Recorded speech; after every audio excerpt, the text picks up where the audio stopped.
Hello, ladies and gentlemen, and welcome to the publication party for my brand new book, High Moose Alert. I guess I don't even need to hold it up because there it is on the screen.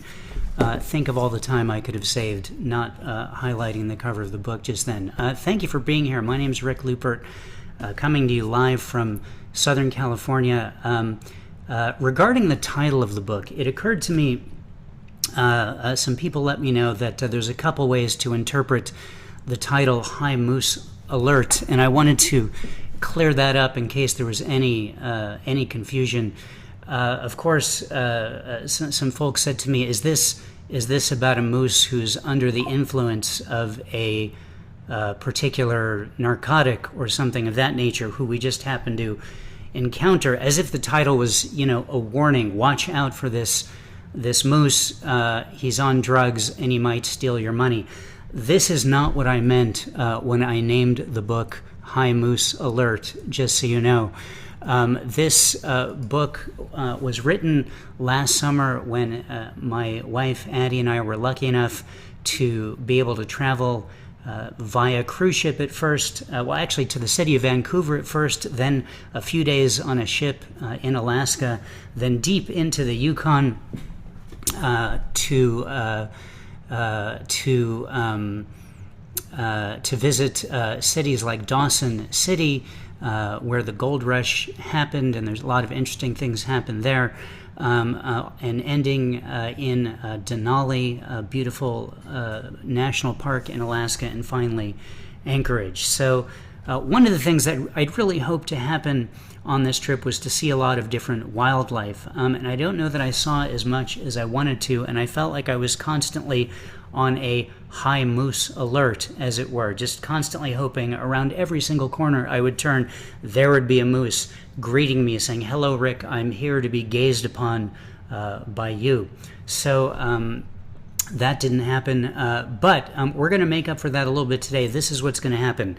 Number one, I'm going to read some poems from the book. Number two, we're going to have some live wildlife sightings with my wife Addie, who I've sent out into the wilderness, and who we'll be checking in with to see what it is that she might be able to spot. So at the very least, as part of these festivities, we should be able to see some wildlife.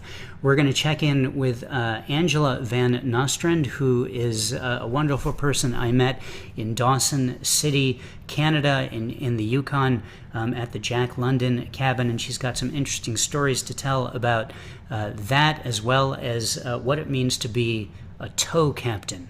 So we're going to learn what that means. And also, my friend Eric Hunker, sometime Alaska resident and property owner, will be joining us towards the end to sing a song about Alaska. It's going to be fantastic. I'm really glad you guys are here. And I'm going to start off with a couple of poems to get us in the mood, and then we're going to check in with Addie to find out what she's going to be up to. So we flew to Vancouver on Flair Airlines. I don't recommend it, by the way. And because of a mess up, we had to sit separately. I was in the back of the plane. Addie was in the middle seat somewhere towards the front of the plane. And I finally got to catch up with her in Canada. This poem is called On the Ground in Canada. I met Addie in Canada after kissing her goodbye in Los Angeles and after leaving Flair Airlines forever. Waiting for the Uber, it says 3 minutes for many minutes. Longest 3 minutes of my life, but you're with me, Addie. I'd spend an eternity in 3 minutes with you. Once we arrived in Canada and partially disrobed, Addie and I discovered we were both wearing Pink Floyd t-shirts. This is how two people's blood flows together without thinking about it, without any conversation. It's automatic. We drive by Craffles in Vancouver, which may serve crab waffles, crack waffles, or, Addie suggests, croissant waffles. We may never know. One more poem, and then we're going to check in with my beloved Addie. This one is called Good Morning Vancouver. I think I wrote it after we woke up the first day, before we had our first full day in the place. Good morning, Vancouver. It is morning, and the trees on top of the nearby Vancouver buildings are beaming down at me inside my hotel window. Vancouver is a city of nature, the guy who drove us here from the airport said, or maybe he said a city of outdoors. Either way, they have it here, a downtown with nature coating the architecture. It initially confused the moose until they rediscovered the forest. Down in the lobby, moss adorns the walls. They spray it once a week. That's a fact. Directly from the sweet young man with a sweet young mustache who checked us in and wanted to make sure we had the very best. It is 2 minutes before it is my turn to coat myself with Canadian water and immerse myself in the other details of the morning routine. Then the donuts of Vancouver will be my, well, oyster doesn't sound exactly right. The donuts of Vancouver will be my donuts. There we go. All right, a couple of poems right away from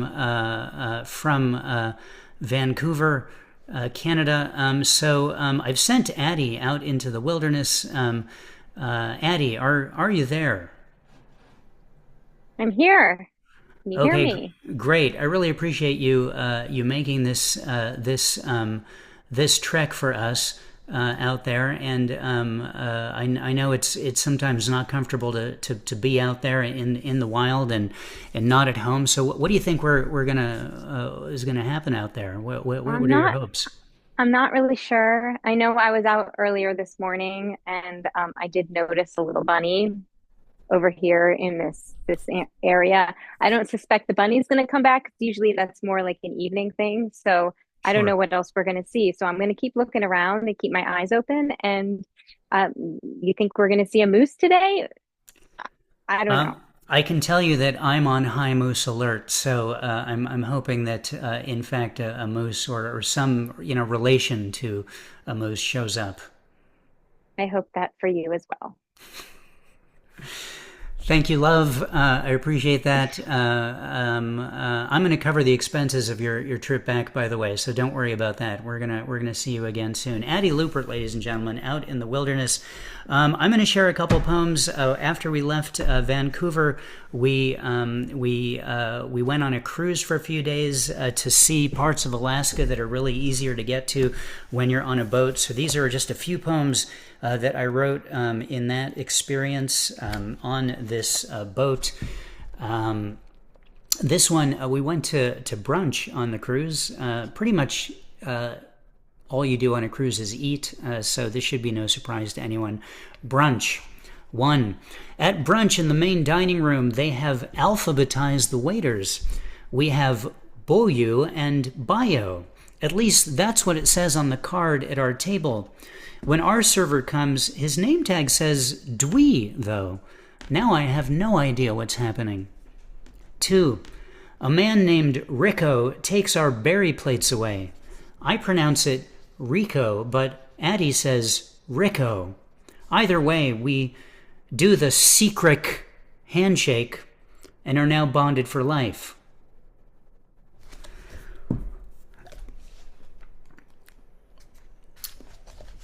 One of the things that's kind of fun, especially at days at sea on the ship, they have all kinds of different things that you can do, and I decided I was going to take a margarita and mojitos class. This was written after drinking all of the things that they provided for me during that class. It's called After the Margaritas and Mojitos class. If you are interested in a poem written under the influence of 4 cocktails after a mixology class, this is it. I'm not sure the words here are doing justice to what I'm feeling, but I'm back in my room, sliding out of my chair. I had to pause when writing this to make a video of me sliding out of my chair in our room. I should have queued that up to show you. Addie is somewhere else on the ship folding butterflies. We're going to have tea soon, and I'm going to make every effort to maintain the sophistication required for such an experience. These line breaks are out of control. I'm wondering if I should show up drunk to the origami butterfly class. The ship is still swaying. We're all lucky I haven't thrown my phone into the ocean. For some reason, that page in the book doesn't have a page number on it. If you're looking at your own copy, that's page 93. Two more from the book, and then we're going to check in with Addie again. This poem is called Ship Walking. Every time we walk by one of the pools, I tell anyone who will listen that the boat is leaking. 2. We see a table on deck 10 with a large group of the bridge crew eating. I didn't know they were allowed to eat, and I wonder if I need to get up to the bridge and drive this ship. I realize that was a two-part poem, and I didn't say one at the beginning of the first part. I hope that didn't throw anyone off. If anyone feels they need a one, send me an email, and I will send you one. All right, one more poem for this part, and then we're going to check in with Addie. We went on an excursion at one of our cruise stops on the few days we were on the ship, and we got to see our first glacier, Mendenhall Glacier, which has been in the news actually the last couple days. They're having they might have to close it down for a little bit because there's some water danger happening near the glacier, so hopefully everyone is okay there. This is the poem I wrote there. It's called Mendenhall Glacier. Mendenhall Glacier is receding 30 feet per year since the 1700s. It's cyclical, and the Earth could turn this glacier around for any reason. We don't get to walk on it, but we see it from a close distance. No bears, despite all the pre-information about what to do if we saw one. It is still our first glacier, and it was visible in our eyes. The blue ice, the pieces of ice floating around like the lake is a summer beverage that's been sitting around for a few hours. This is the Alaska envisioned. We are further north than I've ever been. My layers of clothing 3 days after summer began tell the whole story. All right, there you go, a few poems from the cruise. We are going to check in with Addie again. We'll see if there's anything out there. Addie, did you spot anything out there in the wilderness yet? Let's see. Okay. All right. Do you see this tree up here? I've been kind of eyeing it for a while. Yeah. I don't want to be too loud because I thought I saw something flying around. Just take a look and see if you can see anything.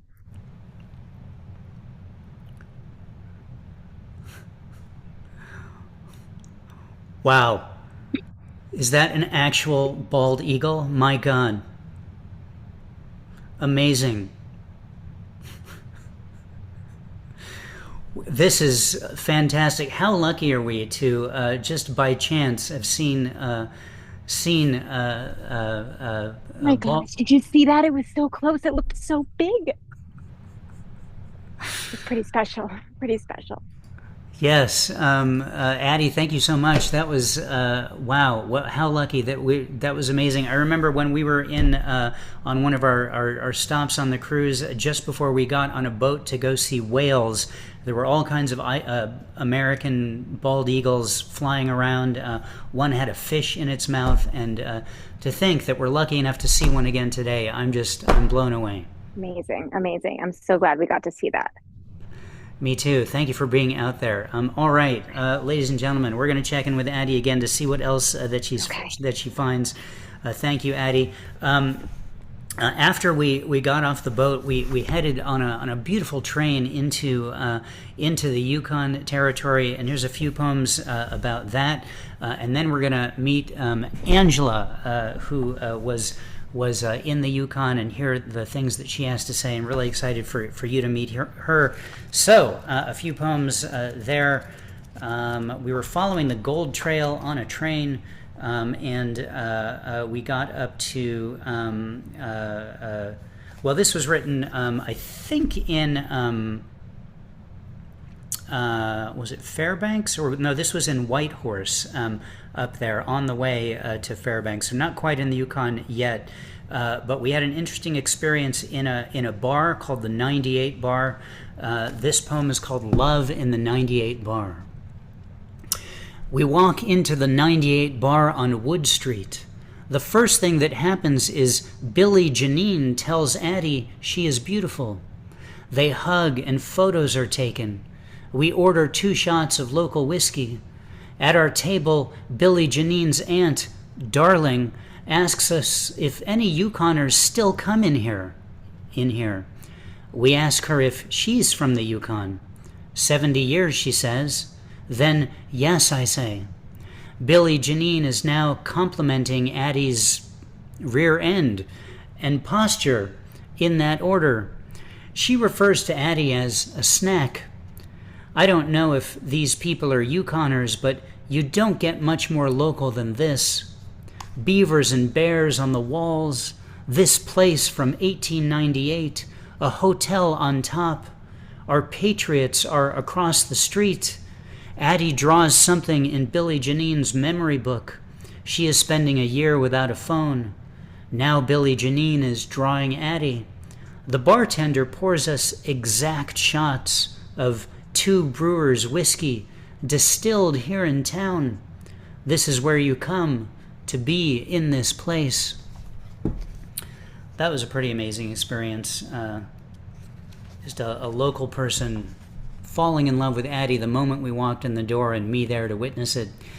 All right, this poem is called We've Arrived in Dawson City.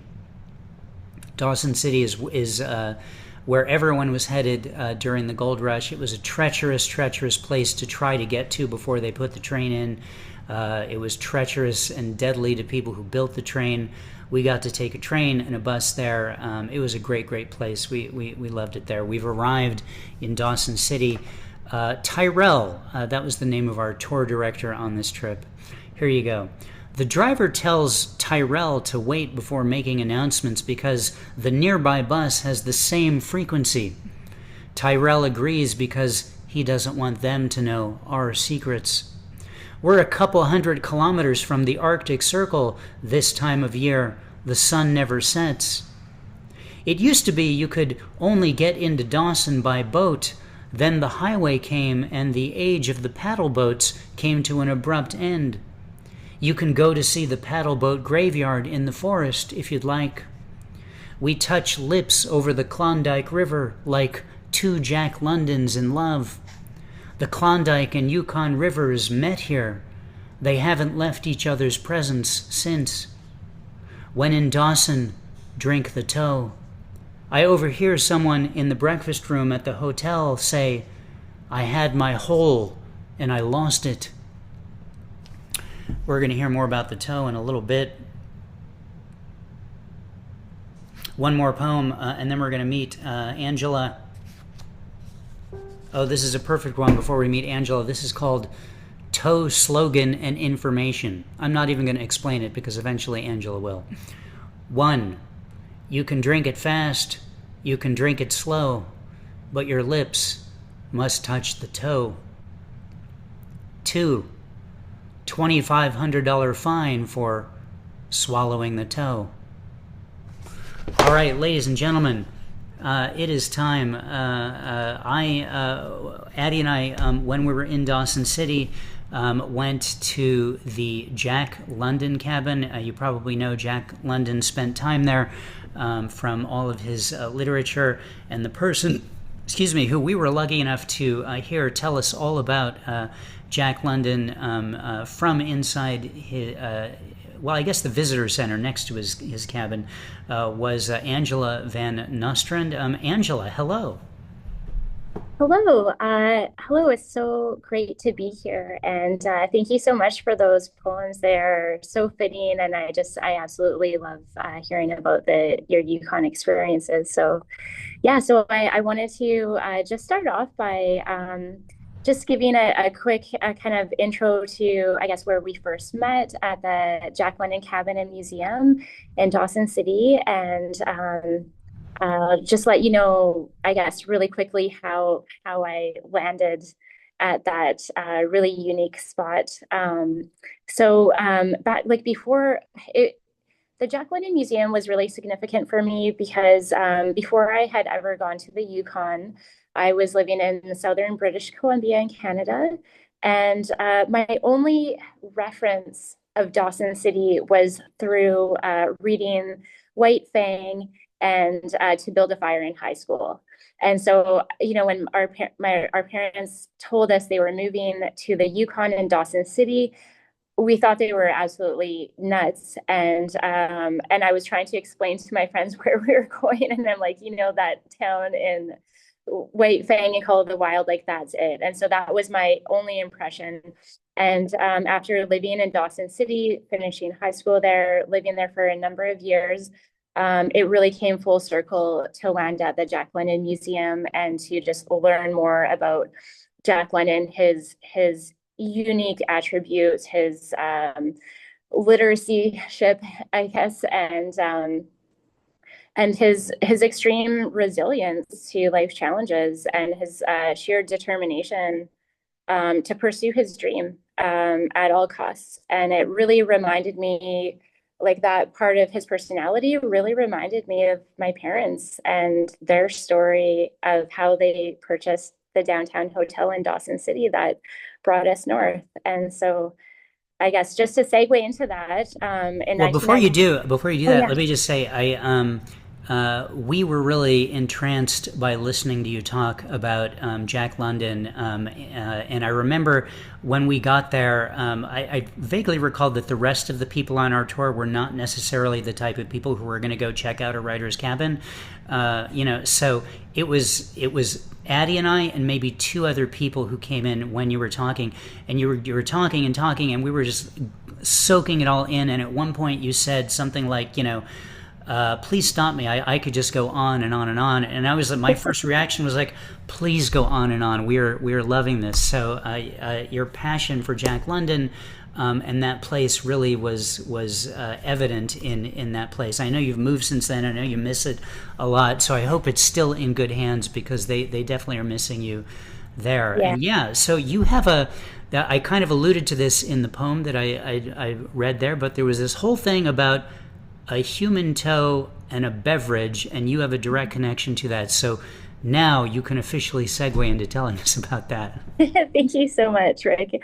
Yeah, so in 1995, my parents purchased the downtown hotel in Dawson City, and within that same year, they also announced to my brother and I that they are also purchasing the sour toe cocktail directly from the original toe captain, Dick Stevenson, Captain Dick Stevenson.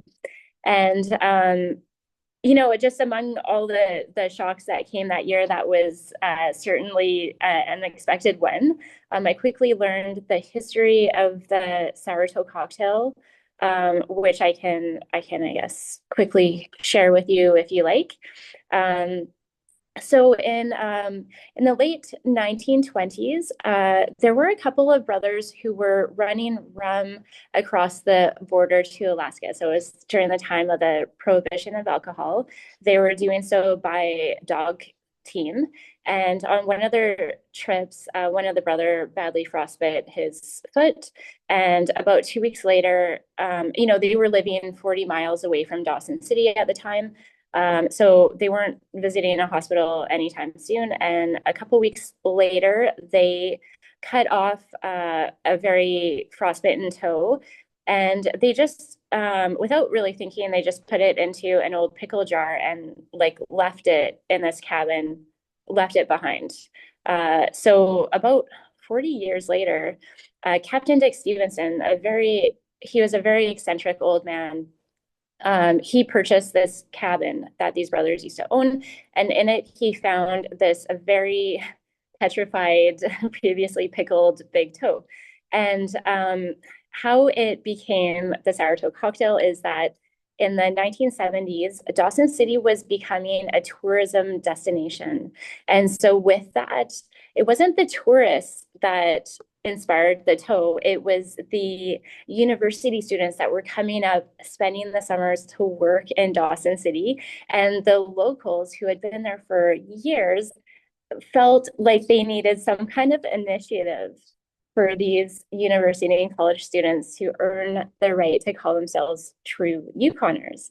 And this is where Dick stepped in and he said, I found this like disgusting, gnarly old pickle toe in this cabin. Let's throw it in a shot of liquor. And if they can do that shot and the toe touches their lips, they can earn themselves the right to call themselves a Yukoner, essentially. So I don't know that they expected it to take off as it did. And before we knew it, Dick had a very successful, thriving little business that people were coming to visit from far and wide. So yeah. So when my parents purchased the business, it actually came with five toes, one toe for each toe of the foot, and we were very liberal with it back in the day. It was there was no fine for we weren't worried about people swallowing the toe, although it did happen, and those regulations came in place for good reason. But essentially, it was like if you swallow the toe, you owe us a toe, is what we used to tell people. At one point in 1998, all of the toes disappeared overnight. And then came the question of how do you get more toes for the sour toe cocktail? And so my dad at the time, he went on the radio and did a nationwide plea for people to donate their toes. And about 6 months later, they received 18 toes mailed to them through proper methods, I suppose. And then roughly 8 months after that, the toes were ready to be used in the cocktail again. So my parents will never talk about what they had to do in the basement of that hotel with the toes to prep them for use. They, I think, have made a pact to never discuss it. But needless to say, we had 18 toes, and eventually, we were serving the toe to kids in the lobby of the hotel with like orange juice and pop back in the day. People were doing all kinds of things with the sour toe cocktail before a number of toes were actually swallowed, and accidentally or on purpose. And we realized that, throwing it in orange juice and pop isn't the best for longevity. And so the new regulation is that it has to be in 40 proof alcohol only. And now they say there's quite a hefty fine because people have actually come in with the intention of swallowing the toe for, I guess, popularity reasons. So you've said a couple of things. I just want to call out some important phrases. Through proper channels, toes were sent. So, oh, look at that. Some kind of fun confetti came along. Can I do that again? That's great. Woo, I can't just automatically do it. These things just happen. So I'm just relieved to know that there's not a toe black market any longer, and that the toes are properly coming along. So thank you for the encouragement there. And then you used the phrase "needless to say." We had 18 toes. I think you did need to say that. Actually, I think that was a needed thing. I suppose. Yeah. So I mean, there were 18 toes sent in 1998. And the problem for people is that they really think that they're going to be immortalized through the Sourdough Cocktail Club. I mean, it's one way to be like, when I die, my part of me will live on through this epic cocktail. And unfortunately, that's not the case. So the toes do have their lifespan, and so currently, I have followed along a little bit with the sourdough cocktail saga since it's no longer under my family, and I believe, are down to one or two toes at this point in time. So they will have to get more donations at some point to keep it going. And thus, the true purpose of this event has been realized. It is it's a public service event. We're out here, not necessarily raising money for this important organization, but raising toes. So, I encourage you to get in touch with the sour. If you have an extra toe that you're not using, to get in touch and see if you can help support this important cultural tradition in Dawson City, Canada. Yeah, it's like donating an organ. You can.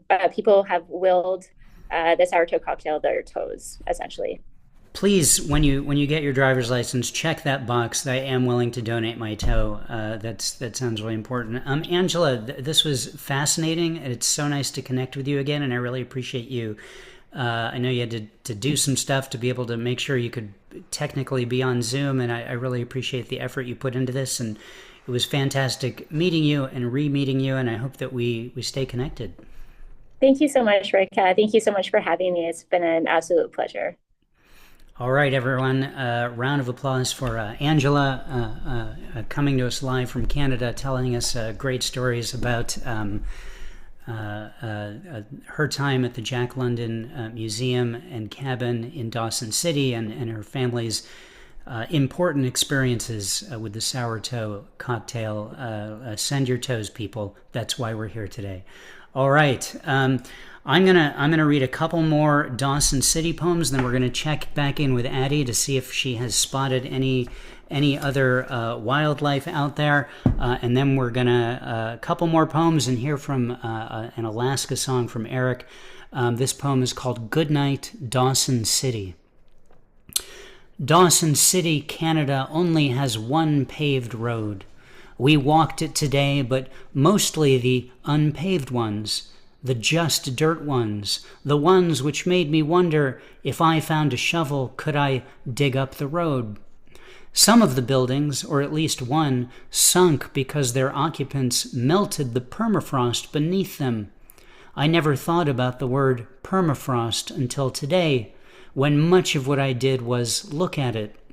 I'm at a point in my life where I could tell you what permafrost is. This is new. It is midnight and still light outside. This is the land of the midnight sun. That sounds like poetry, but I'm just quoting what I heard. Tomorrow we go to the second largest city in Alaska. I'm an international traveler many times over on this trip alone. Tyrell tells us it's just a place, whereas the next place is the destination. He said that about the last place relative to this place. I'm a huge fan of places and can't wait to meet the next one and the next. And I believe we left Dawson City. We had our wedding anniversary in Dawson City, by the way, which was pretty great. And this is a poem. We went on a fabulous riverboat tour in Fairbanks. It sounds kind of hokey, but it truly was a spectacular riverboat tour. So if you've ever been in Fairbanks, Alaska, I can't recommend this riverboat tour enough. There were so many amazing aspects of it. They made these donuts that they gave you. There was a sample of herring, which I didn't eat because I'm a vegetarian, but the narration was fantastic. You got to visit a native a recreation of an indigenous village. There were caribou. There were sled dogs off the side of the boat. A plane, a riverboat plane landed as part of the thing. It was fantastic. There's a whole big poem about it in here, but I'm going to read the poem that's just about the ride from the hotel to the riverboat. And then we're going to check in with Addie. This is called We Drive to the Riverboat. The driver asks how long we've been in Alaska. We just came from Canada. Does that count? A woman from our group asks. No, Alaska and Canada are not the same place pretty much at all, he responds. It's a man's full-time job to make the blueberry donuts on the boat. Our driver holds the record for eating the most blueberry donuts. 12. It's not our hope to break this record. The riverboat is 3 stories tall, and there are dozens of donuts on every floor. All of the narration on the drive to the riverboat is about our driver's weight and how many cookies and donuts he has eaten at the tourist sites in Fairbanks. The roads are paved here, unlike many from where we just were. God bless America. I see a caution moose sign. In my dreams sign. In my dreams. All right, well, I think Addie's moved on to another location in the wilderness, and we're going to see if we can check in with her and see if she's spotted anything new. Addie, have you? Is there any other wildlife that might be out there that you can show us? I'm thinking of those blueberry donuts. Okay. I've been kind of seeing something. The greenery has kind of shifted a little bit, so I'm hoping that we might see something over here. So just take a look and see if you see anything coming by.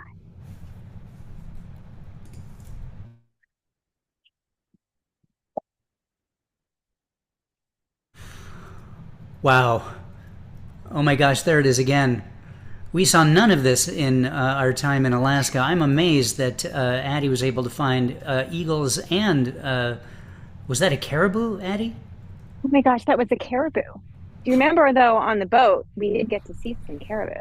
That's true. I remember they all ran out just as the boat rode by, and we think, oh my God, it's happening. We're finally seeing wildlife.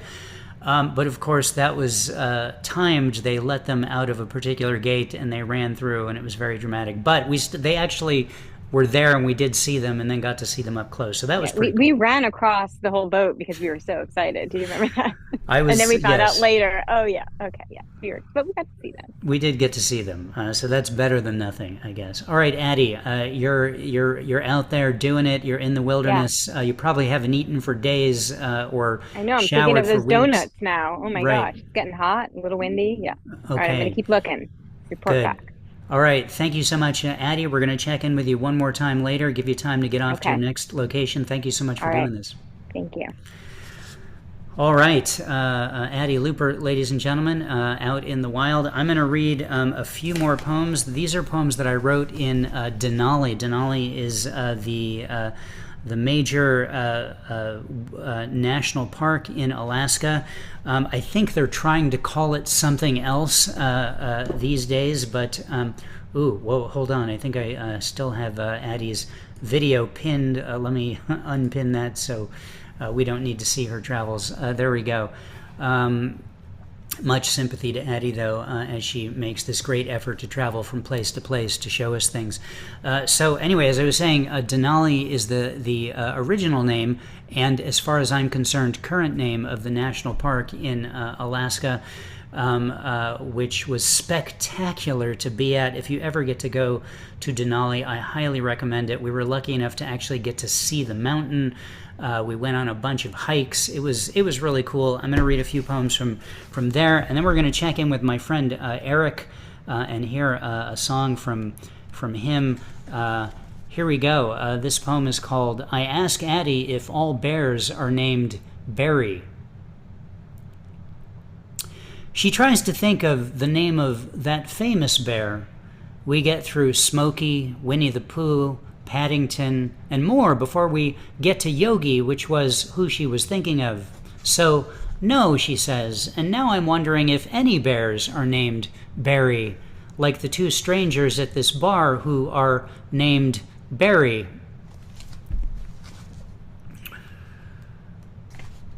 Today's program, lots of opportunities to do things in Alaska, to go on all kinds of hikes and adventures and excursions. This was the program that we found posted in the visitor center, some of the options of the things that you could do. It's called Today's Program. 9 a.m. A butterfly will enter your backpack and be with you throughout the day. 11 a.m. A deep dive into moose scat. 12 p.m. Forage for lunch. Food not guaranteed. 1:30 p.m. Forest nap, vertical against a birch tree. 3:15 p.m. Write postcards to the Aurora Borealis. 5 p.m. A bear will eat you. Meet behind the visitor center.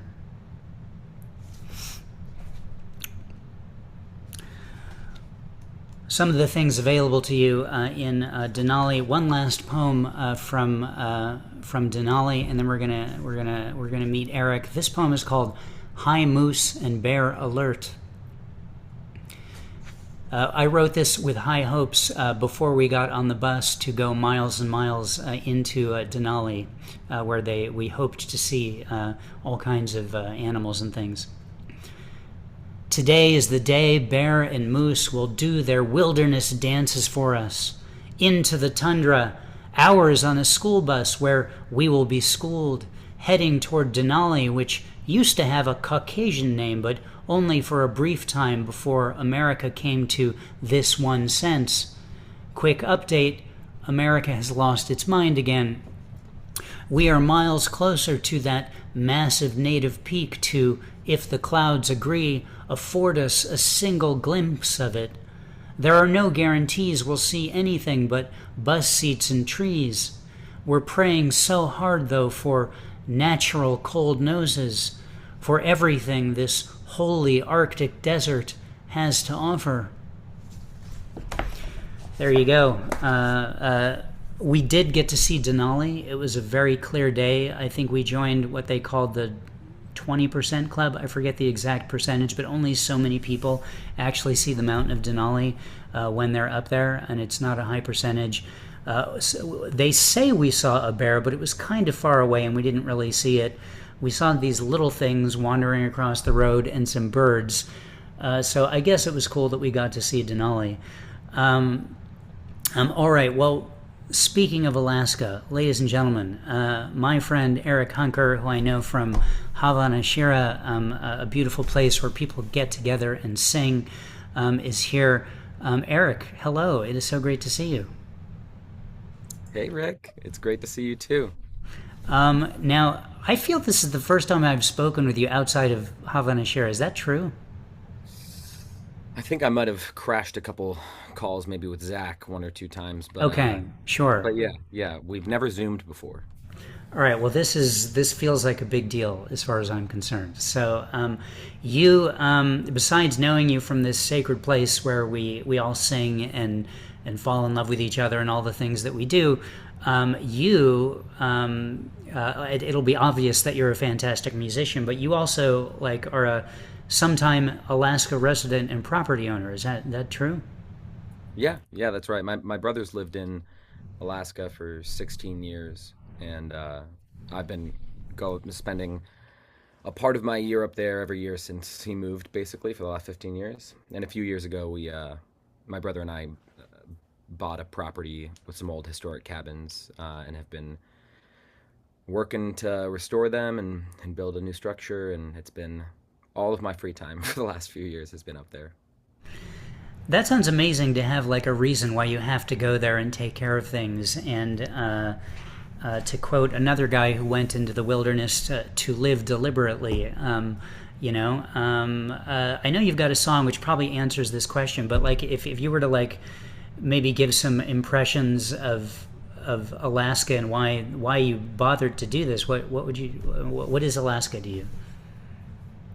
Yeah, that's a great question. I think in some respect, Alaska's always been. My family's spread out all throughout the country. I live in Oklahoma. I have family in Texas, family in New York, and family in Alaska. And so it's not really like there's any one place that feels like home for our family. But Alaska has been the longest relationship any of our family have had to a place in my adult life. My brother being there all that time. And it's always represented a sense of adventure and possibility. And it's the closest thing I've found in this country, at least, to the world just feeling a little bit endless. So whenever I get the chance to spend a good time up there, I do.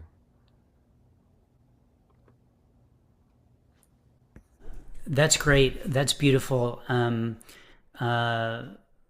love the idea that this is a place where you've lived at the longest. I know if you travel a lot, you're a traveling musician, and if you've ever moved around, speaking to people who might be watching this, or even just travel on vacation, you leave a part of you with a place. So to have a deep and long connection with a place is awesome. I know anytime we go anywhere, especially on a vacation where we're kind of basically tourists and seeing things, when leaving, no matter what I thought of the place, I always get a little sad, will I ever go back to this place, And so that feels heavy and deep. I'd love to hear your song. I'd love to play it for you. Um, this song is predictably called Alaska. I have a habit of writing songs about places, and this one came out this past New Year's, and it's basically about a sense that I often get, which is that I just want to um, sell all my worldly possessions and go live out there. Uh, who knows? It may happen sooner rather than later, but for now, it remains a little bit of fantasy as I'm on the road most of the year. Um, yeah, I hope you enjoy.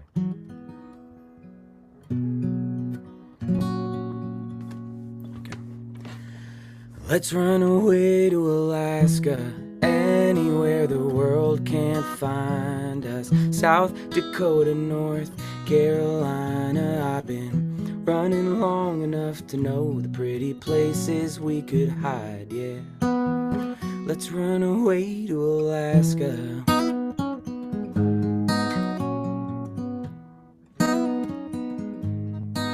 I'm getting tired of everybody always standing with their hands out. I never leave the door without a plan now. Yeah, I used to be a deuce's wild gamble, hard to handle, but now I'm easy money, small talk, big check with the right stuff, honey. 90s reject, but I might get lucky. Lightning struck me once, and I've seen enough. Let's run away to Alaska, anywhere the world can't find us. South Dakota, North Carolina, I've been running long enough to know the pretty places we could hide, yeah. Let's run away to Alaska.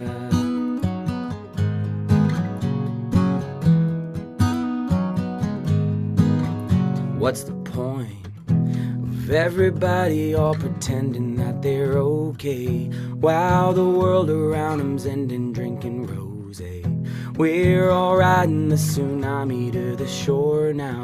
Why won't it slow down? But I don't know what's next, you don't either. But I'll break my neck for the theater of it. We're all making it up as we go. Anyway, let's run away to Alaska, anywhere the world can't find us. South Dakota, North Carolina, I've been running long enough to know the pretty places we could hide, yeah. Let's run away to Alaska.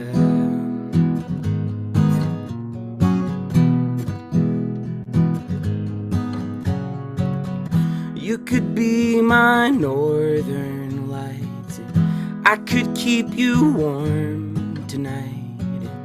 We could leave it all behind us and run away to Alaska, anywhere the world can't find us. South Dakota, North Carolina, I've been running long enough to know the pretty places we could hide, yeah. Let's run away to Alaska. Oh, Thank man, you. Eric, that was so beautiful. I really love that. I love the line, we're all making it up as we go. There's so much like wisdom in that for anyone who ever thinks like, I just don't know what I'm doing. You know, am I doing this right? Am I making the right choices? Like, we're all just making it up as we go. You know what I'm saying? It all feels as absurd as anything else. That's beautiful. Where are you right now, by the way? I'm in Starlight, Pennsylvania. I'm working at a summer camp. I'm teaching music and some other classes out here. So yeah, I'm coming to you from my bedroom at a summer camp in the Poconos. It's a place no one else at camp gets to see, so that's fantastic. This is true. This is true. You're welcome anytime. We're on our way. I have to collect Addie from the wilderness first, but there you go. It's Eric, great I to see can't both of thank y'all. you. Yeah, I can't thank you enough for doing this. This was a real treat to hear that song, and to know your connection to Alaska. And so, thank you so much. Of course. And Angela, it was great to hear from you and to meet you virtually. She's waving there. I'm gonna. All right, cool. Thank you so much. Round of applause for Eric Hunker. I've just got a couple more things to do, and then we're going to call it a day. I've got a few more poems to read, but first, we're going to check in with Addie one more time. I think she might be in a different spot in the wilderness, and we're going to see if we can see her.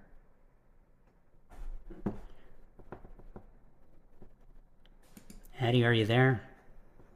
Addie, I'm not hearing anything, and your videos seem to have gone away. Let me see if I can give you a chance to redo that, and I'm going to get to the poems first, so that way I'll give you a chance to check in on that. I'll do a couple poems. These are poems towards the end of the book. This one is called Book Titles. 1. It's going to take all my earthly powers to not call this book I Did It With My Face. 2. I see a book called How to Hide a Moose. This whole trip may work out after all. 3. I see a second book called Where Do I Sleep? Which is the question that comes up when Addie finds out I'm hiding a moose. All right, one more poem, and then we'll see if we can check in with Addie one more time.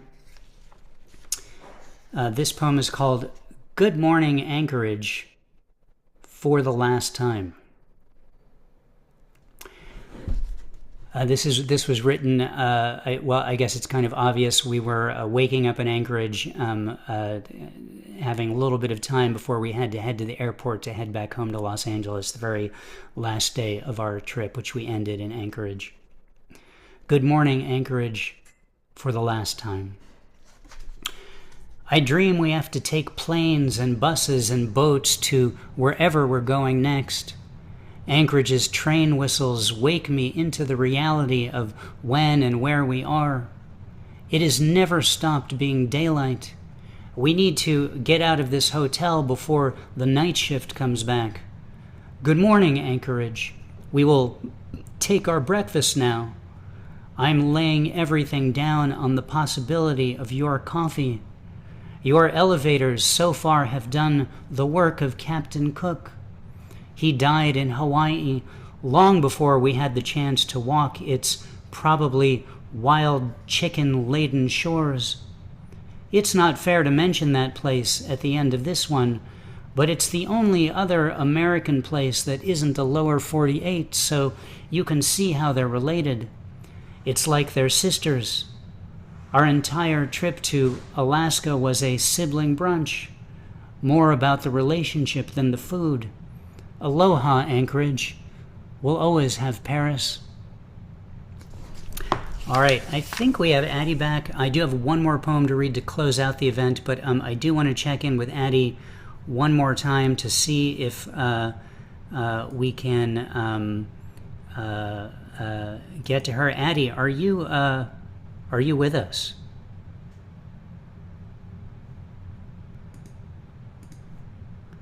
Addie, are you there? I'm here. I'm having some technical difficulties with my camera. Give me just a moment to get set up here, and I think we're going to be okay. All right, hold on. Let's see here.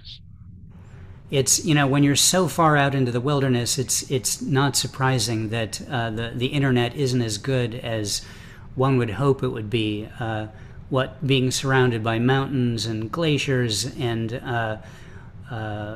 old growth trees and all of that kind of thing. All right, I think we see your camera. Let me pin you so we can see what's going on. Is there something else out there that we one more wildlife? I think I saw a bear. Oh my God! Do you remember when we took a walk with the bear? I do remember that. Okay, shh. You don't have to be quiet, but I have to be quiet.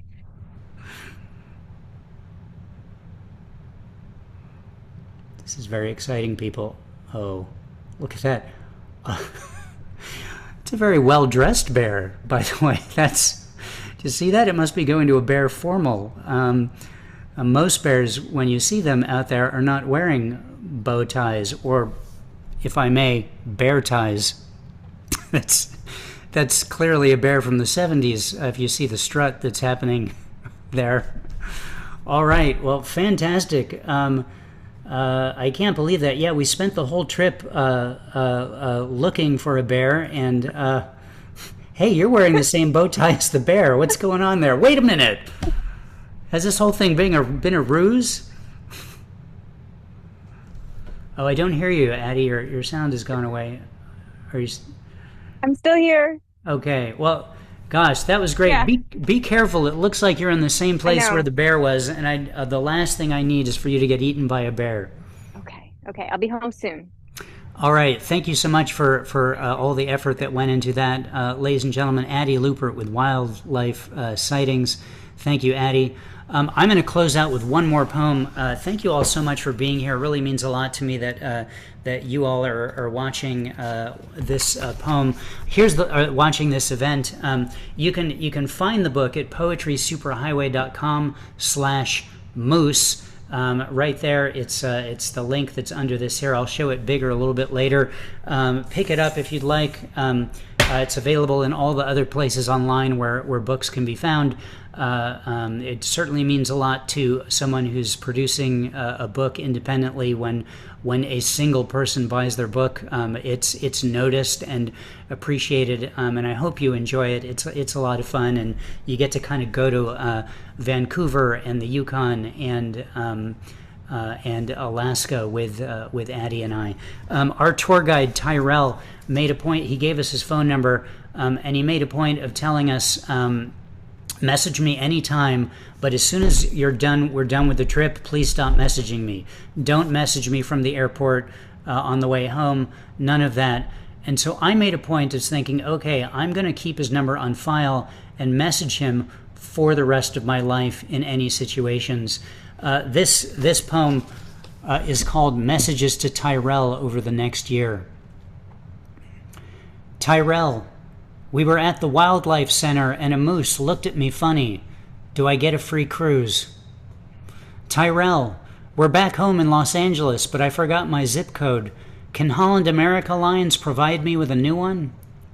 Tyrell, I think you're with another group now, but would you mind confirming that we were your favorite group in history, please? Tyrell, it's really hot in Los Angeles. Can you have the folks at the McKinley Chalet send us some of the Alaskan snow?